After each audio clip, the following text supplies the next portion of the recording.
జిల్లా కేంద్రంలోని శ్రీ షిరిడి సాయిబాబా మందిరంలో ప్రముఖ పౌరాణిక వేద పండితులు పురాణ బ్రహ్మశ్రీ తిగుళ్ల విశ్వశర్మ చే జరుగుతున్న దేవి వైభవ ప్రవచనం 5వ రోజుకు చేరుకుంది. ప్రణవంలో అమ్మవారు మహిషాసుర వృత్తాంతము, దేవతల చేత మహావిష్ణు స్తుతి, అమ్మవారి ఆవిర్భావము, మహిషాసుర వధ కోసం యుద్ధ సన్నాహం ఘట్టాలను విశ్వశర్మ వివరించారు. కార్యక్రమంలో ఆలయ అధ్యక్షులు డాక్టర్ సతీష్ కుమార్, మార లక్ష్మణ, మార రాజేశం, మార కైలాసం, సామాజిక కార్యకర్త రామచంద్రం, భక్తులు, మాతలు అధిక సంఖ్యలో పాల్గొన్నారు. ప్రసాదాల ప్యాకింగ్ లో టి రవిచంద్ర, రామకృష్ణారావు, ఆలయ అర్చకులు వేనయ్య, సంజయ్ పండిత్ తదితరులు పాల్గొన్నారు.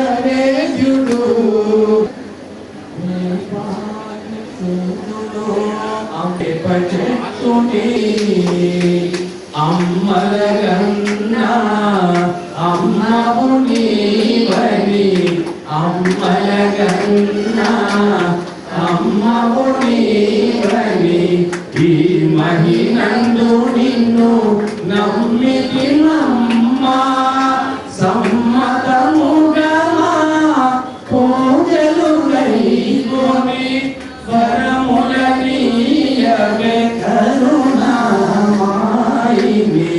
జగములనే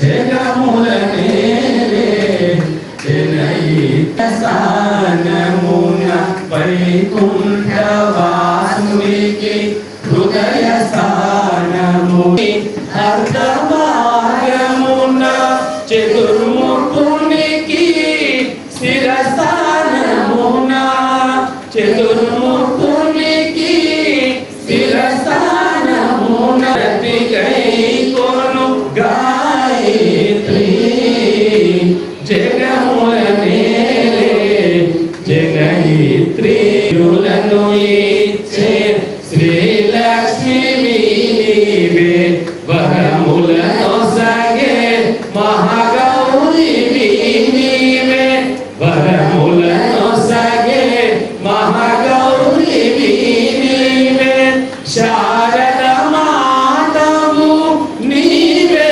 నమ్మా మాతము నీవే నమ్మా సరగుణ మారతి గైకొనుమా జగములనే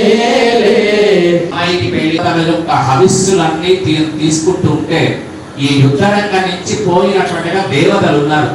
ఈ దేవతలంతా ఎక్కడికి చేరాలి, ఒక కష్టం వస్తే ఎవరి దగ్గరికి పోతాం, ఎంత కొట్లాడినా ఇక్కడ సంయమనం పాటిస్తున్నాం. ఒక కొడుకు కష్టంలో ఉంటే ఆ కష్టాన్ని తీర్చాల్సినటువంటి బాధ్యత ఒక తండ్రి కాదా?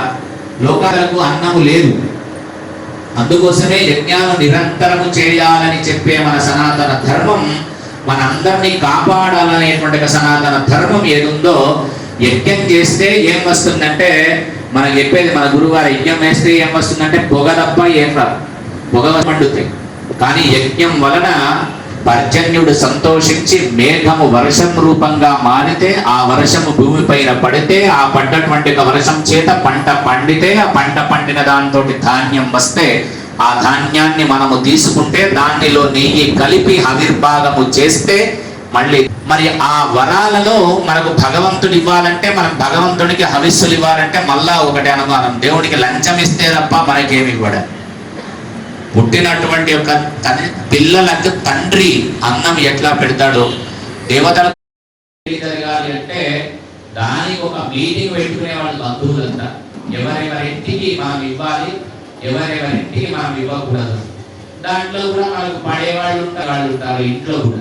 వీళ్ళు ఏం చేస్తారంటే వాళ్ళ మీది ముచ్చట్లన్నీ మనం చెప్తారు, వాళ్ళలో ఉండే మైనస్ పాయింట్లు ఏమున్నాయో అవి చెప్తారు. అవి చెప్పేసరికి మా మనస్సు అక్కడ యుద్ధం ప్రారంభమైంది.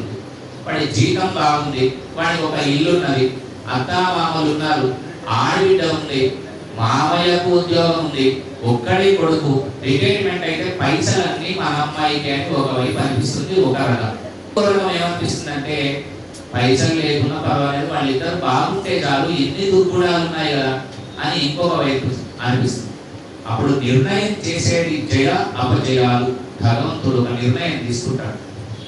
ఇక్కడ అంటే భగవంతుడు ఏ నిర్ణయాన్ని తీసుకున్నాడో ఆ నిర్ణయానికి మనం కట్టుబడి ఉండి మన మనస్సును నిశ్చయంగా నిర్మలంగా ఉంచి దేనిపైన మన మనస్సు పోతుందో అది మనం చేయాలి.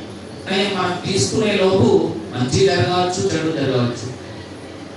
ఏం సాధించేది మహాలక్ష్మి అనుగ్రహం అనుకుంటాం మనం. మహాలక్ష్మి అనుగ్రహం అంటే మన ఇంట్లో ఎప్పుడో శంకరాచార్యులు స్తోత్రం చేస్తే కనకవర్షం కురిపించినట్టు మహాలక్ష్మి మన ఇంట్లో కనకవర్షం కురిపించదు. ఉంటుంది, డబ్బు ఉంటుంది. డబ్బు ఉన్న వాళ్ళకి చెయ్యాలనే ఆతృత ఉండదు. ఒక పుణ్యకార్యం చేయాలనే ఆతృత కొంతమందికి ఉండదు. పుణ్యకార్యం చేయాలనే ఆతృత ఉన్న వాళ్ళకు డబ్బు ఉండదు. రెండు ఉన్న వాళ్ళకు సమయం ఉండదు. సమయం ఉండి చేద్దామని అనుకున్న సంకల్పము జరగదు. ప్రేరేపించిన భగవంతుని యొక్క నిర్ణయం వేరుగా మారిపోతుంది. ఇదంతా దేనికోసం అంటే పూర్వజన్మలో చేసిన ప్రారంభ కర్మ ఏదుందో ఆ ప్రారంభ కర్మను మనం అనుభవిస్తూ ఉంటే మహాలక్ష్మి యొక్క ప్రాప్తం మనకు కలగాలి అంటే మన మనస్సును నిరంతరము ధర్మం వైపు రమిస్తూ ఉంటే చెప్తాం. మనం ఎన్నో ఎక్కడికన్నా మనం పెద్ద మనిషిగా పిలిచి కూర్చోబెడితే ధర్మ సూత్రాలన్నీ మనం చెప్తూనే ఉంటాం, మనకి చెప్తుంటాం. అవి తప్పు కాదు, కానీ చెప్పిన వాటిల్లో కొన్నైనా మనం పాటించగలిగితే మనలో ఉండే మహిషి తత్వం, మహిషి అంటే ఎక్కడో లేదు, ఒక రాక్షస గుణం మనలోనే ఉంటుంది. ఈ రాక్షస గుణం ఎక్కడ బయట పెట్టాలి, ఎక్కడ బయట పెట్టకూడదు అనేది మన ఇంకితంతో మనం ఆలోచన చేస్తే ఈ మహిషి సంహారం